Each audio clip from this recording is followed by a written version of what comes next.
So ako nagpapakain sa mga dogs dito sa bahay for the past few weeks dahil si Jepoy nga ay nagwagwardya na sa Manalo Resort Hotel. Siya ang gwardya doon sa gate. So ako magpapakain ngayon. Samahan niyo naman ako. Hello, Pepper! Gutom ka na, Pepper? Sige, so pakainin din natin si Pepper. Ito yung mga ahas ko. Dito nakatago yung ayun, SDN Super Dog Nutrition Beef natin. Ayan, so guys, pagka sinustore niyo ito, pag nasa plastic container na ganito, isama ninyo yung mismong bag. Okay? May nakita kong video na nagpapaliwanag na kasi pagka yung mga dog food ay stinore nyo sa plastic containers na ganito, maaaring yung plastics ay mag-react doon sa fats ng dog food. Bigyan ko kayo ng mas deeper insight tungkol doon sa bagay na yon. Pero kung ilalagay nyo yung dog food sa mga plastic containers na kagaya nito, isama nyo yung bag para hindi siya mag-react doon sa dog food. Okay. So, tansyahan na lang tayo. Gantong karami para kay Logan. Kay ano yung pangalan nun? Sino ang pangalan ko? Aso ko. Meron niya yata akong amnesia. Si Lagerta. So, dagdagan pa natin ng isa pa. Ayan. Okay, so tig-isa't kalahati sila. I think si Lagerta pinakain yata ni Kuya Rodel kaninang umaga. So, eto, may mga nagtatanong nga pala yung color ng SDN natin ay nagda-darken daw. Minsan nagda-darken, minsan nagla-lighten. Kasi wala po tayong artificial colors na nilalagay. And minsan, yung mga suppliers natin ng beef from Australia, US, or New Zealand, minsan mas dark yung pinapadalang meats, pero according to specifications pa rin naman yon.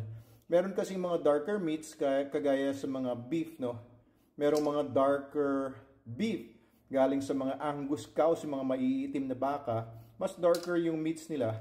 Meron namang mga meats na lighter, especially sa chicken, mga white meats, mas lighter sila. So ito ay medyo brown, hindi naman siya dark na brown, pero okay na okay lang siya na pagka-brown.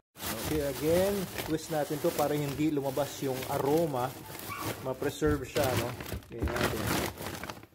Tapos takpan ulit natin nito. Ayan, meron tayong cat litter, guys, available yan sa TikTok shop. Ayan, the best cat litter in the universe, the multiverse, is Golden Cat Litter. Ayan yung brand, Golden Cat. Available na yan sa mga distributors natin. Tago na natin to. Pakain na natin sa mga dogs natin. Starting with Pepper. Gusto mo, kaya mo ba kainin lahat to, Pepper? Kuha lang tayo ng isang dakot lang. Tansyahin lang natin. Okay. Oops. Okay, Pepper. Yan. Okay na yan. So, once a day si Pepper. Ganyang karami lang. Once a day meals. Kasi si Pepper, maliit lang siya. Pero, siya ay siguro mga 4 years old na tong bebe koy na to. Sige na. Pinakain ka ba ni Kuya Redel kanina? Usually kumakain siya kagad, pero maaaring pinakain na nga siya kanina. Kasi kanina nag-duty dito sa bahay si Kuya Redel. Busog pa? Sige, hayaan lang natin. Pakainin na natin si Logan at saka si Lagerta. Pero mukhang pinakain na to kanina. Si Lagerta, may laman pa yung dog dish niya kanina. So, I think pinakain na sila. Gutom ka ba? Mukhang hindi gutom. Baka pinakain ka na. Ay, sabi ko kasi, ako magpapakain. Pero pinag-duty ko si Kuya Rodel. Bigyan na rin natin. Okay. So, dry ko naman sila papakainin. Kaya kung hindi man nila kainin ngayon, ay dry naman siya. So, hindi naman masasayang yan. Ano, Logan? Kain ka ba? Come on, inside.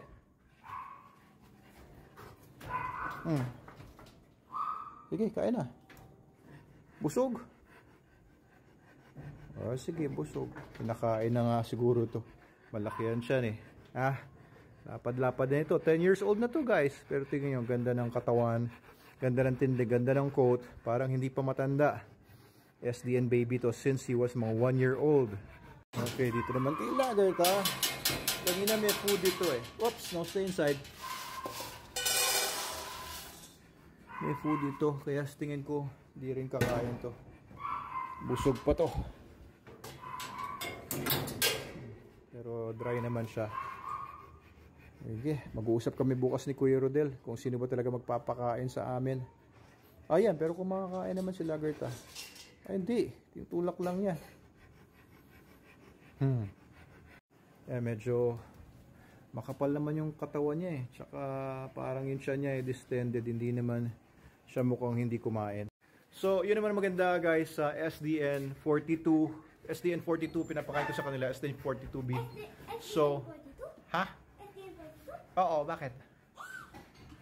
Ay, pagka busog na yung mga aso, hindi sila nag-overfeed. Lagerta. Tapos, hindi sila nag-overfeed. Kinakain lang nila. Like ito si Logan, nung una ko nilabas yung SDN, hindi siya kumain kagaya nung pagkain niya sa mga ibang dog food dati, yung mga iba kong pinapakain noon bago mag-SDN. So, nagtataka ako baka hindi maganda yung formula ng dog food. So, konti lang kain nila ng SDN. Tapos na. So, hindi naman sa picky eater sila, pero talagang ano lang talaga sila. Medyo pagbusog na, hindi na sila sumusobra pa ng kain.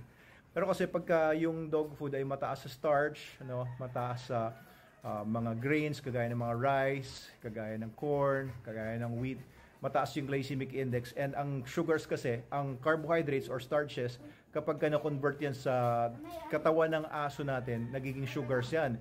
And sugars is very addictive. Kaya empty calorie siya halos, pero nagiging addictive siya. Nagpapataas siya, bumubomba ng mataas yung pancreas. Tapos, ang taas ng insulin levels ng dugo palagi. Pero sa SDN, since it's mostly meats, dehydrated meats, hindi mataas yung glycemic index niya. Kaya hindi siya addictive. Kumakain lang yung aso talaga kapag kakailangan nila. Pag gutom talaga yung katawan nila at nararamdaman nila yon. So, ayan.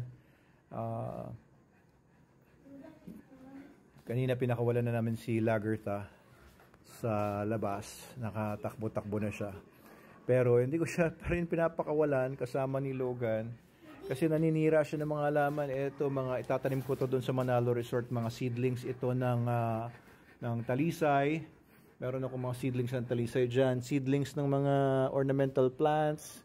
And maraming mga halaman ako doon. Kaya hindi ko natanggal na talaga yung habit nitong si Lagerta na naninira ng mga halaman. Particularly kasi wala akong time na mag-training sa kanya. Ang dami ko nang natuturo kay Logan. Anong naturo mo kay Logan? Sige nga, pakita mo nga. Yung high five, tsaka yung chat. Sige, teka.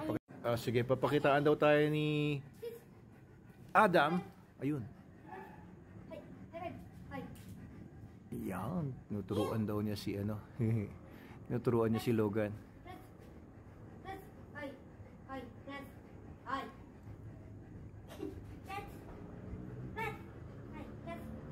Plats. Turo mo kasi yung down. Plats. Yan. Sits. Sits. Taas mo ulit yung kamay mo. Pataas. Sits. Sits, Logan. Yan. Good boy. Very good. Up here. Sabi mo up here. Toink. Very good si Adamski. Tsaka si Logan. Ayun, chumichibog din si Lagerta. Pero alam ko kumain yan kanina kasi nung pagdating namin galing mahabang parang kanina, may laman yung dog food niya. Paglingat ko, wala nang laman. Pero ngayon kumakain ulit siya ng SDN niya.